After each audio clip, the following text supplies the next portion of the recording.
Hey guys, welcome back to the channel. Today I am showing you my tactics for the very first weekend league and my undefeated rivals tactics. We actually lost one game in quali, but I'm actually still undefeated in rivals. I think we're into Div 5 now. We've already qualified for champs. We're playing a heap of drafts. It's been a heap of fun. And the team, well, the team's pretty damn good, I must admit. Not a lot of coins actually spent on this team. Not a lot of FIFA points put in either. Under 24k. I think we're around the 18k mark at the moment. We've been grinding out those drafts. And it's a bunch of fun, really. This new game is completely different to other FIFAs. It's slower. Better passing means more things. We've obviously got these new lengthy, we have explosive, we have controlled, and right now lengthy is OP, and I've got a few of those lengthy boys in the team. If you haven't already, give this video a thumbs up. Hopefully this helps you get more wins for rivals, gets you more wins in foot champions, and all those other things, even those golden goal objectives, you know what I'm saying? You get those easy 1-0 rage quits, which we love to see. Hit the sub button if you're new as well. It really means a lot. If you didn't know, we actually stream every single day over on twitch.tv/CrypsyTV. I've actually got the link up there in the little card you can click, and I also have it down below. I have it in the description as well. You can come and check out the live stream. We have a bunch of fun. We stream all our games, rip open the packs, all that good stuff. So that would help me a lot. So as you can see, the team looks like this. We have Richarlison up top with Jota. We have Mahrez on the right, Son on the left. We have Renato Sanchez and Zakaria in the middle. We have Cancelo, Marquinhos, Akanji, Mendes, and of course, Keylor Navas. Now, the team is actually quite balanced, and I'm going to talk about it a bit, about why I've picked the team the way it is, and then what formation we move into when we're playing a game. However, the team is set up in a way that gives me defensive solidity and full creative going forward. And what I mean by this is João Cancelo can play right back or left back. So it doesn't really matter, right? So you can start him on the left, or you can have him on the right. He's interchangeable in those positions, which is absolutely fantastic. It gives you opportunities to make your squad better with upgrades as you gain more coins, as you get rewards and all that kind of stuff. So João Cancelo in for me is the best right back in the game. He has incredible passing ability, a great vision, great defensive work rate. I mean, I know his work rates aren't conducive to high defensive work rate, but he's still in the right positions at the right time. You have Marquinhos, who's a lengthy boy with an anchor, and he is lengthy.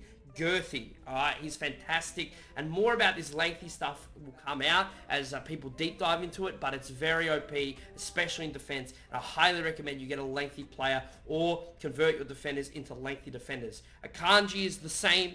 Get involved. Alright, Akanji is fantastic. People using Joe Gomes don't realize that Akanji is actually better. He has better stats all around, in my opinion, and he plays better in game. Nuno Mendes, action packed untradeable, gives the links to Renato, Marquinhos, and Keylor. He's solid. He will be one of my first upgrades out of the team. However, he does his job, and that's all I can ask. Keylor Navas is the best keeper I've used so far. I really, really like him. I actually bought him because he was cheap compared to all the other goalkeepers in that 88, 89 range, and I have had no issues with him at all. So if you're looking for a cheaper, high-rated goalkeeper to get those links, highly recommend Keylor Navas. Then our midfield. So we have Renato Sanchez and we have Zakaria. Now Zakaria reminds me of Bakayoko back in the day. He does one thing and one thing really well, which is defending, getting his body in, stopping the passes, and then just releasing the ball to a really close player for them to release, because he can't pass. All right, he can't pass, can't shoot, but he is good, he's tall, he's big.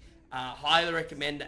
I packed him untradeable, but he is solid and he does his job. Renato Sanchez is a completely different kettle of fish. Renato Sanchez does things that a lot of midfielders cannot do, and that's break the line between defense and attack. He will push through and make it easier for your attackers to make space and get forward, which is quite amazing. And that's probably why Yaya Toure is so good in this game as well. He'll break past players, he'll break the lines, and then he'll release. Now, I prefer an architect on Renato Sanchez for those lengthy stats. However, in-game, Renato Sanchez doesn't actually get lengthy with an architect. It seems to be a bit of a bug right now. Maybe the calculation gets to 13.8 and it rounds up to 14, but the game doesn't give him lengthy. So until it's updated or he gets lengthy, I'm going to keep a shadow on him, because that defensive pace and then breaking away from the defense into the attack is very, very good. However, Architect is very noticeable on these players to improve their passing. Now we have Mahrez on the right. Now the great thing about Mahrez is you can play him either side. I think he's fantastic, great passing, good finishing, just a solid all-round player, of course, fantastic skills. We have Jota, again, a fantastic little pickup, nice card. Sometimes just bullies his opponents a bit and squeezes through and gets in on goal. I think his finishing lets him down a little bit here and there. However, it's still a very solid card. Richarlison I actually did with the objective, and I actually recommend him. He's just got the right body type. He's got the shot power. He just seems to kind of score when at times I don't expect him to, or I expect him to get a good shot off maybe for a corner or really test the keeper and he'll score. So Richarlison is solid. And then of course, I mean, this is the hero of the team, and I think a lot of people are sleeping on this card right now. It's Son. All right. Sonaldo is unbelievable, and I'm going to talk about Son here alone. This is in division rivals, 33 games played, 35 goals, 8 assists. He is a goal scorer. Left foot, right foot, it does not matter. It's goal city. Absolutely incredible. I highly recommend spend the money on him. Don't buy Haaland. Don't buy some crazy overpriced striker. This guy will do it all. Just insane. One of the best in the biz, and I really think undervalued. Absolutely undervalued. So you're here for the tactics, right? So let's go through them. I've got a few different ones, but I want to show you the one that I use most, and this is it, the 4-2-2. Now, why do I like the 4-2-2? It gives me the solid defensive mindset. So you have the 4 fullbacks, then you have the 2 CDMs, you have the right mid, the left attacking mid, the right attacking mid, sorry, and then the 2 strikers up top. Now, for me, I'm normally a 4-2-3-1 player. So missing sort of a midfielder or a central attacking midfielder amongst this does get me a little bit rattled, but I find that the way the attacking AI works and the passing you can do with Jota and Mahrez really helps you overcome those sort of 2 missing links to create that drive up the middle with the 1 CDM or the 2 CDMs in the cam, whatever you used to do maybe in FIFA 22 and however I used to do in the 4-2-3-1. This sort of helps out having those 2 great passes, right attacking and left attacking mids. And if you have a look at the instructions now, get him behind on Son, get him behind it, stay central on both, by the way, for Son and Richarlison. I leave Jota and Mahrez on balance. I actually don't touch them. However, if you really wanted to, you could go in here, you could actually go get into the box for the cross to stretch that defense wide apart. However, I leave as is. Renato, cut passing lane, stay back, cover center. Zakaria, cut passing lane, stay back, cover center. Cancelo, balanced. Mendes, balanced. Now, why do I have them balanced? Because the width that they provide is phenomenal. It does leave me a little exposed on the counter. So if I was you right now, I would probably put them back on attack. Alright, get them stay back, put them both there. If you're just getting used to the formation or you're just getting used to FIFA 23, give yourself that defensive stability. And I say that because defense wins games. It's absolutely factual. Defense wins games. You're going to score some cheesy goals up front with some not so crazy OB players. That's just how FIFA works. But if you have a solid defense, you will save a goal a game. That is why I value defense so highly, and that is why likely I'm going to be upgrading my defense and my midfield first before I upgrade my attackers. My tactics for the 4-2-2, I have a balanced defensive style. I have 40 width, so that will help my defense compact up because you're going to play again a lot of players that are playing the 4-1-2-1-2 narrow or those that have the 2 strikers, 1 cam formation. So you can even compact that down. You can even go to 30 or 35 on your width. With depth, I have that. I just dropped that a little bit purely because, again, players looking for those overtop through balls to Haaland, Nunes, those kind of guys. That depth stops those over-the-top through balls happening, and your opponent kind of gets a bit rattled, and he thinks, geez, what am I going to do here? So, 40 depth, again, you could drop that down. If you're getting over the top, just drop that down to 40. Build-up play, I have balanced. I have forward runs on chance creation, meaning that my players are always looking to try and get into open spaces, running into open positions without me even needing to think about it. So I think forward runs is really, really good. I have 50 width. I have a lot of players in the box. Again, that's something I like to do because I don't feel like I give the ball away in too many dangerous areas. Corners and free kicks. Now, This is just me going all for it, right? But however, you could really drop that down to here. It doesn't really matter too much. Scoring from corners this year it hasn't really been quite worked out. And free kicks, well, for the most time, you're going to go for goal anyway. So I'll leave them up high because that's how I've been playing. However, I would recommend dropping those down, again, if you're trying out this formation for the first time, or if you're just learning FIFA 23, I think drop them down a little bit. One of the more staple formations in any FIFA, especially in the most recent FIFAs, is the 4-2-3-1. And the reason for that is it gives you, again, that stability. You get your one striker, you've got your 3 attacking mids, you have the 2 CDMs, and you have the 4 against the back line. So very similar. Stay central, getting behind. I leave Son at the cam in a natural play style. Nothing changed across any of the cams at all. Then you have the 2 CDMs, cut passing lanes, stay back while attacking and cover center. And I have the stay back while attacking on my left and right backs. And the reason for that is because this formation is really, it helps you shut up shop, or at least helps you try and control the game a bit more. I don't think this formation is OP as it was in previous FIFAs. I think the way the attacking AI look for gaps in the defense, this formation certainly does get exposed on that from time to time, but it's still a very solid formation. I think as well, my tactics here, you can see a little bit more defensive, especially players in block corners and free kicks, much lower. Alright, much lower. You can see 40 width, 40 depth in defense. I have, again, balance on the build-up play. I have the forward runs again. However, if you really look to balance it out, just go balanced. Let your players work out what they want to do. The AI, attacking AI this year is very strong. And especially when you're having players like Son, they will always find space. Players in the box low, corners low, and free kicks low with 50 width. Again, you can drop that slightly just so you can defend a little bit easier on the counter.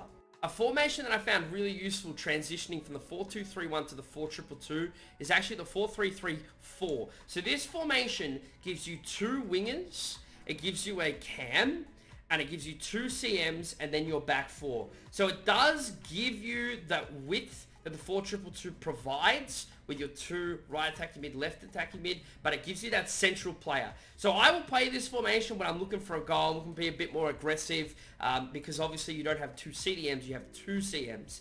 So it's definitely, you're definitely leaving yourselves on the counter here, but if you don't lose the ball in sort of the middle of the park here, you will definitely get great opportunity. You have stay central, getting behind on your striker. Stay forward, getting behind on your right and left wings.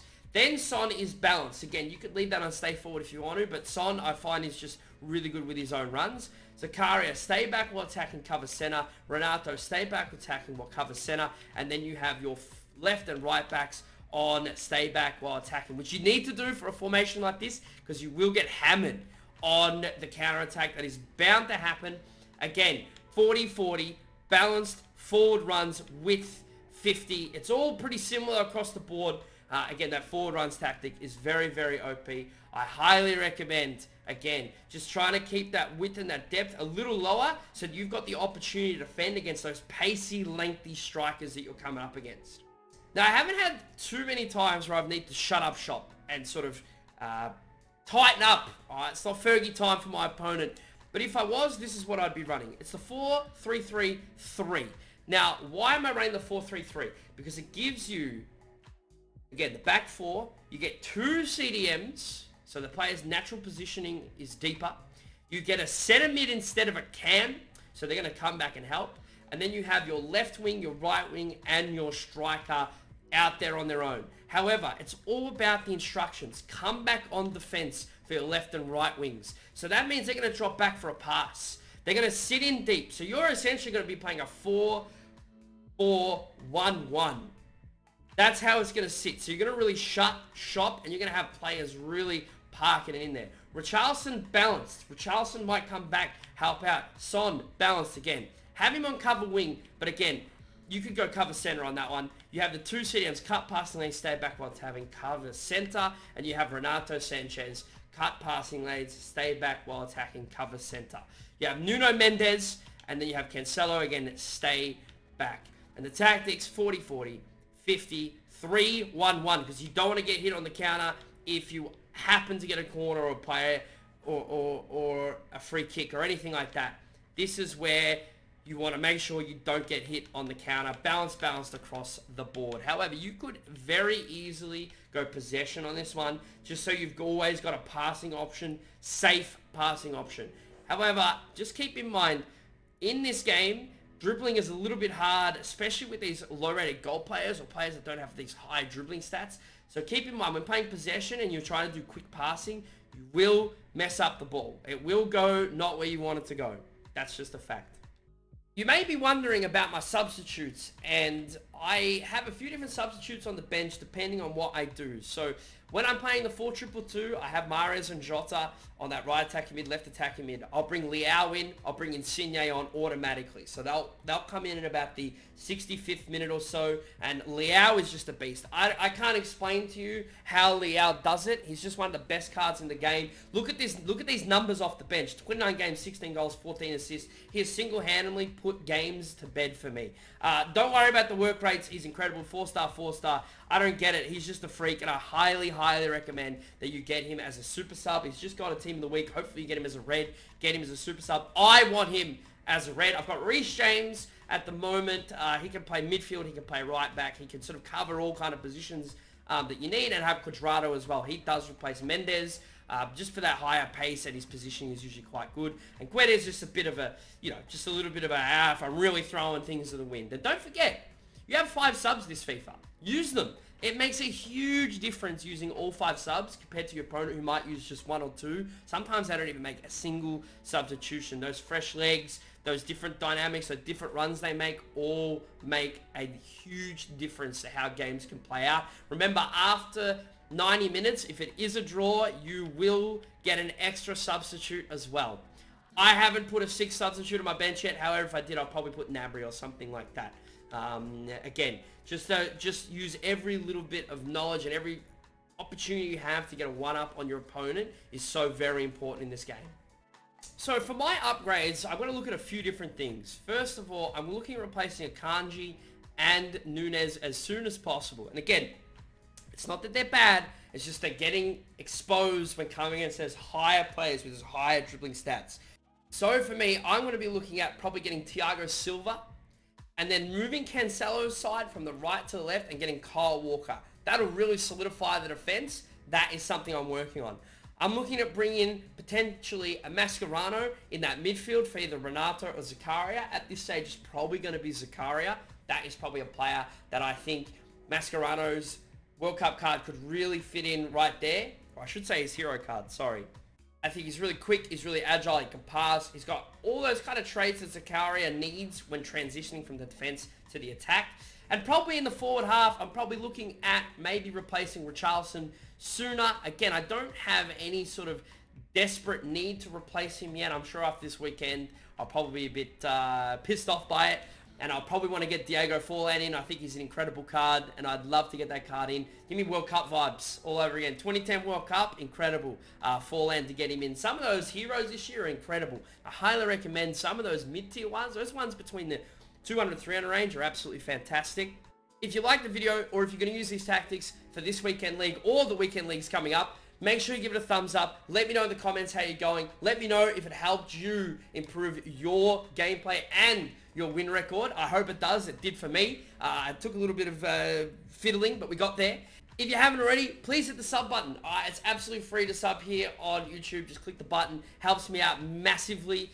If you haven't already, I'm going to keep plugging it. Twitch.tv/CrypsyTV. That is my live stream. I'm here to help you out with your teams, your squads, your tactics, your formation, which players you want, which players you should get, and which players are OP or which players are just not OP. Right now, those lengthy boys, they are OP. Again, link in the description, up there in the card as well. Twitch.tv/CrypsyTV. I want to thank you all for tuning in. Enjoy. Good luck in your FIFA 23 Weekend League. I hope you get some great rewards, and I'll see you in the next video.